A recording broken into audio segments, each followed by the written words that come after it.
Bonjour, chers amis.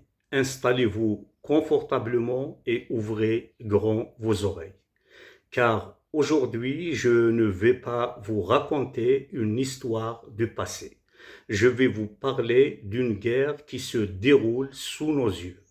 Une guerre silencieuse, sans bombes ni missiles. Une guerre où les armes s'appellent électrolyseurs, panneaux solaires et gazoducs. Une guerre dont le trophée porte un nom, l'hydrogène vert.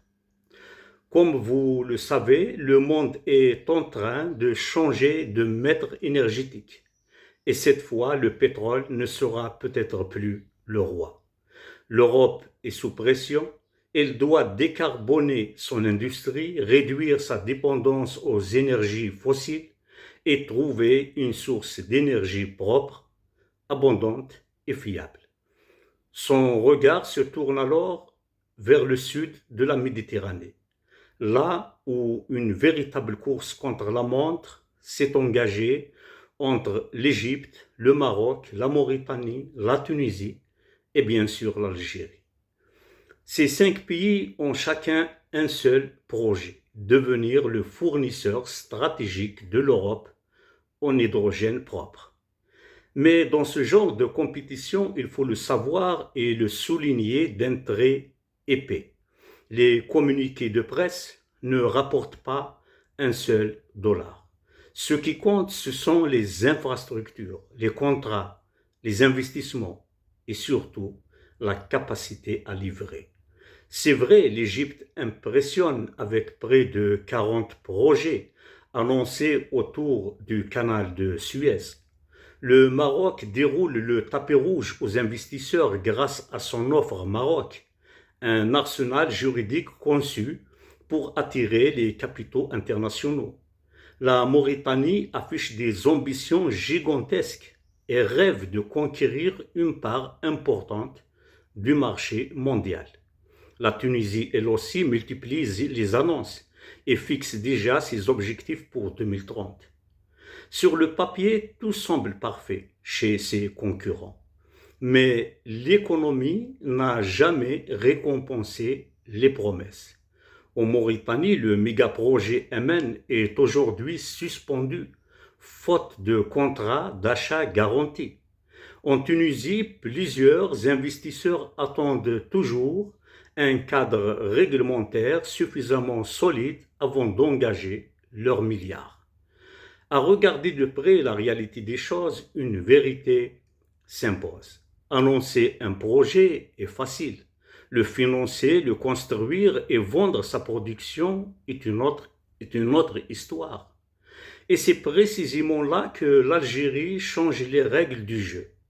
Pas avec des slogans, bien évidemment, pas avec des effets d'annonce, mais avec une stratégie méthodique, réaliste et terriblement efficace. Sur ce dossier énergétique, l'Algérie avance sur 2 jambes. La première s'appelle l'hydrogène bleu. Grâce à son immense expérience gazière, elle peut produire rapidement de l'hydrogène tout en capturant le carbone émis, une solution qui sécurise les besoins de son industrie nationale. La seconde jambe s'appelle l'hydrogène vert, celui qui naît du soleil, de l'eau et de l'électricité renouvelable. Et là, les chiffres donnent le vertige. D'ici 2040, l'Algérie ambitionne d'exporter 1 million de tonnes d'hydrogène chaque année vers l'Europe.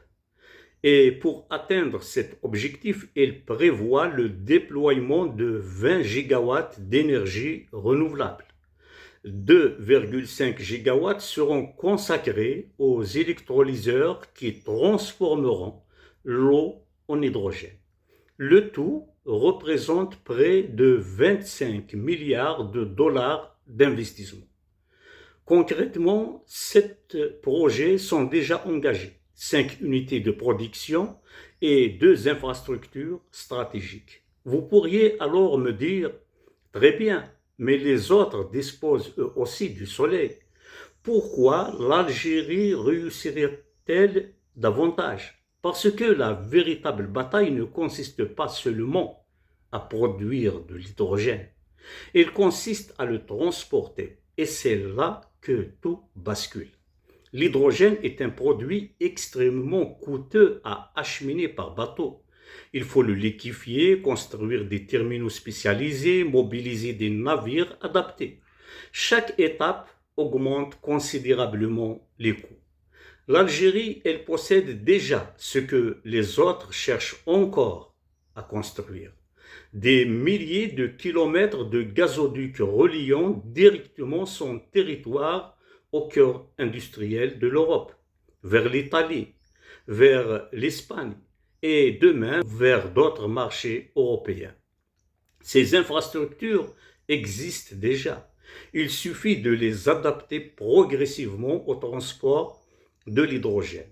Le résultat, ce sont des coûts logistiques largement inférieurs à ceux de ses concurrents, une rentabilité supérieure, une compétitivité difficile à égaler.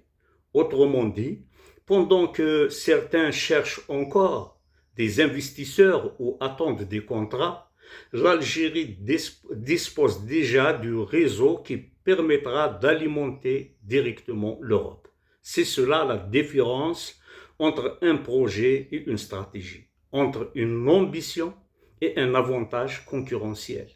L'Algérie ne construit pas seulement une nouvelle filière énergétique, elle transforme 50 années d'infrastructures gazières en autoroute de l'énergie du futur. La transition énergétique mondiale n'est pas uniquement une révolution écologique, c'est une révolution géopolitique. Les pays qui contrôleront l'énergie propre contrôleront une partie de l'économie mondiale de demain. L'Algérie ne veut plus être uniquement le fournisseur du gaz du XXe siècle. Il veut devenir l'un des principaux hubs énergétiques propres du XXIe siècle. La partie ne fait que commencer. Les investissements s'accélèrent déjà. Les électrolyseurs arrivent. Les pipelines sont prêts à écrire une nouvelle histoire.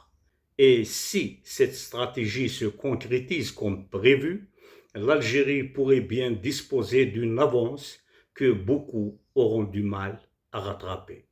Merci de votre fidélité. Prenez soin de vous, gardez toujours un regard critique sur les grandes mutations du monde et rendez-vous très bientôt pour un nouveau décryptage. D'ici là, n'oubliez pas d'aimer, de commenter et de partager cette vidéo. Et surtout, abonnez-vous à ma chaîne, ça ne me fera que plaisir. Au revoir.